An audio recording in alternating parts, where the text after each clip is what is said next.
he says the story here as follows. He just gives the initials, the author of the story, the collector of these stories. 120 stories in honor of 120 years was published in Chabad. It's mainly interviews with people. One of the Wolf boys, he's got his first name, I don't have it here. So he says Rabbi Yud, his first name starts with a Yud and his last name with a Hey.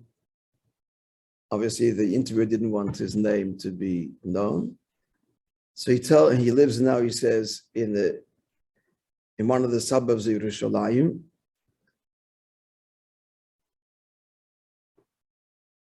So he's one of them that told me their stories with the Rebbe on the condition that not to be published. He was interviewed on video, but he said not publicize it until he gives permission, which apparently he hasn't yet. So he's not saying his name. Who is this fella? He was born in an American home, Shemitah mitzvahs, in one of the in the language of Chabad, Orei HaSoda, cities of the field. This is any place outside 770. It's called Orei HaSoda. It's a Lashon HaMishnah. The idea being that the capital is New York, 770, and the palace is 770, the Rebbe's Heichal. It's called Orei HaSoda. It's the Rebbe's language. So, some town in America, some city. So when he was 12 years old, his parents sent him to learn in the Lubavitch Yeshiva. Not from a Lubavitch background. Why was he sent there? Because it was the only institution that had a dormitory then where he could learn. And where they lived out of town, out of New York, there was no yeshiva. He said he fit in very well and made great progress. And in fact, he achieved great achievement in learning Tanya, a lot of chapters of Tanya by heart.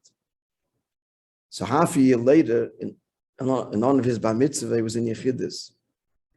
And he told the Rebbe, he says, this Yud Hey, that I learned many chapters of Tanya by heart. How much do you know? The Rebbe asked. I said, 36 chapters by heart. The Rebbe said, please say it. 45 minutes, he's saying, the Rebbe's time, we have no idea. The Rebbe could have said, beautiful, thank you. And 45 minutes, the Rebbe is sitting and listening to this child say Tanya by heart from chapter 1 to Perek Chafei, chapter 25. Did I say 45? It's 20. 36 he knew by heart, but he said till 25. That's where he stopped. So end the story. So he says, this fellow Yudhe, he says to the interviewer, I cannot describe to you, he's saying to this wolf, the oisha, the happiness that I saw on the Rebbe's face when this child like me didn't grow up in a Chabad home, is saying by heart, Tanya by heart. He says, I have no word to describe the Rebbe's nachas. His face shining. Murder thing. Again, could have said beautiful, and everyone believes him. It's nice. Everyone wants to hear the nachas. The child should see the nachas. Okay, friends, have a wonderful day. Be'ez Hashem tomorrow.